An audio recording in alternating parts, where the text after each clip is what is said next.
Assalamualaikum warahmatullahi wabarakatuh. Halo kawan-kawan semua. Ketemu lagi, kita lanjutin belajar Java-nya, belajar Java dasar. Sebelumnya teman-teman sudah cobain untuk control flow dan lain-lain. Nah, kita coba kali ini akan bagaimana penggunaan sebuah fungsi atau metode ya. Metode itu apa? Nah, langsung saja. Misal kita buat file baru di sini dan simpan dengan nama percobaan 10 misal. Kemudian kita buat kelas baru ya, kelas percobaan 10. Jangan lupa karakter depan percobaan 10 nya dibuat kapital ya, dibuat kapital. Kita buat metode. Nah, ini yang disebut dengan metode.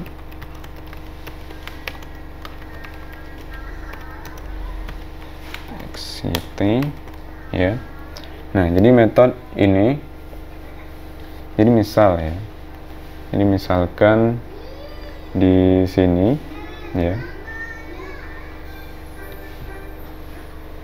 kalau misalkan saya ingin membuat sebuah rumus ya, sebuah rumus untuk persegi panjang, misalkan P sama dengan 10 dan lebar sama dengan 5 ya. Rumusnya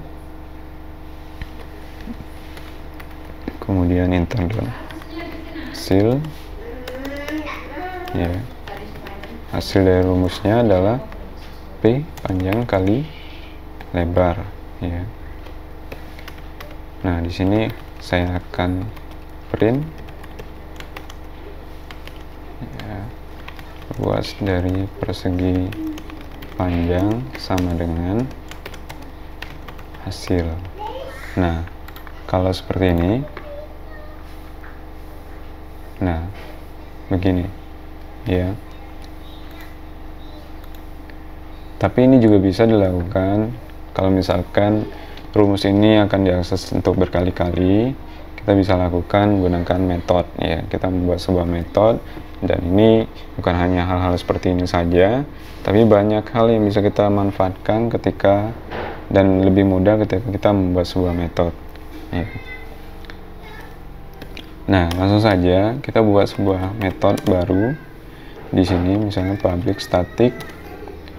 Nah, saya jelaskan sedikit ya. Di sini ada public untuk visibility dari sebuah metodenya. Visibility-nya ada public, ada private, dan ada protected. Nah, jelaskan dulu, saya jelaskan fungsinya. Jadi public ini baik digunakan untuk sebuah metode ataupun untuk sebuah variabel. Jadi misalkan hx ya, misalkan ya.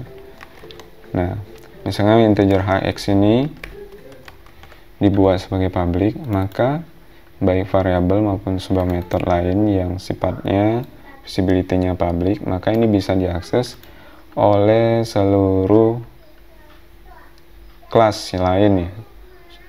Bahkan selain percobaan 10, ini bisa mengakses variabel hx dan metode yang ada publiknya ya. Nah, kalau misalkan dibuat privat ini artinya metode ini hanya bisa diakses oleh metode lain yang ada di kelas internal percobaan 10 ya. Hanya bisa diakses oleh internal kelas percobaan 10. Nah, kalau misalkan dibuat protected, ini bisa diakses oleh internal kelas percobaan 10 dan bisa diakses juga oleh subkelas atau kelas turunan dari percobaan 10 ya. Nah, kita buat saja privat misalnya, jadi tidak public terus. Nah, public static, kemudian kita misalkan buat tipe datanya integer ya. Tipe datanya integer, misalnya luas ya, luas persegi panjang. Nah, misal di sini ada inputnya satu integer untuk panjang, kemudian satu lagi integer untuk lebarnya. Nah, jadi misal seperti ini. Kemudian di sini ada hasil ya. Nah, ini kita hapus saja yang di sini. Nah, tidak perlu ya. Di sini hasil, di sini hasil. Di sini hasil hitung lah ya. Ini hasil tangkap. Nah, tangkap data ya. Nah, jadi seperti ini. Misalnya ini hasil hitung.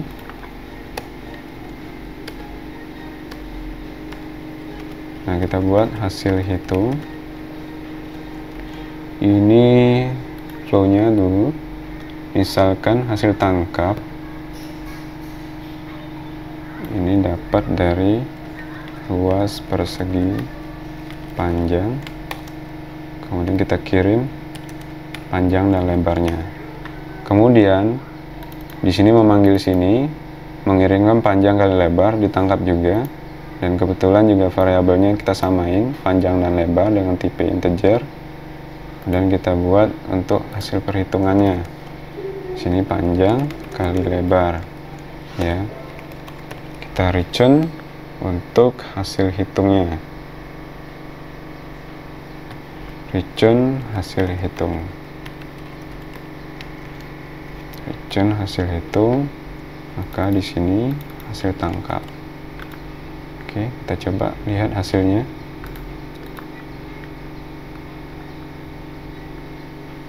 Clear aja. Oke, hasilnya 50 ya. Panjang kali lebar 10 kali 5. Nah, jadi seperti itu. Kalau misalkan ada hal lain lagi, misalkan panjangnya kali ini adalah 900, misalkan lebarnya sama dengan 400 ya. Kita hanya bisa tinggal memperbarui lagi ya. Memanggil lagi.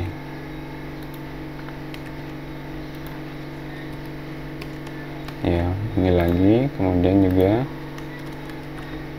kita cetak ya, hasil luas dari persegi panjang kedua, misalnya ini yang pertama. Nah, ini bisa berbeda ya, jadi kita tidak perlu menuliskan rumus ini ya. Kalau misalnya rumusnya pendek ya masih efektif kalau misalnya langsung dituliskan, tapi kalau rumusnya panjang, perhitungannya panjang, maka tidak efektif kalau misalnya kita tuliskan secara terus-menerus di sini. Maka jatuhnya nanti baris kodenya akan lebih banyak ya, lebih banyak. Kita coba run.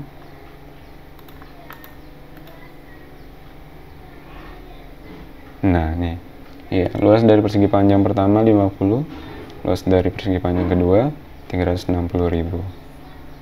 Nah, silakan dipahami penggunaan metode. Jadi ini metode baru, metodenya namanya luas persegi panjang. Nah, ini mungkin ada yang belum pernah dijelaskan. Void, kemudian di sini ada integer. Jadi bisa kita polakan, void di sini, integer di sini. Ini adalah tipe data.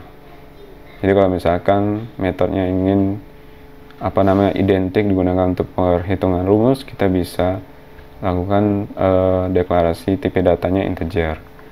Nah, kalau void ini artinya seperti ruang kosong ya. Itu ruang kosong, jadi misal masih ruang kosong, jadi ini netral ya, ini netral. Nah, kalau misalkan dia berupa string juga bisa dilakukan dengan metode static string ya, atau float untuk desimal dan lain-lain. Nah, barangkali cukup video kali ini tentang pengenalan untuk metode ya. Cukup dari saya, mohon maaf masih ada kurangnya. Assalamualaikum warahmatullahi wabarakatuh.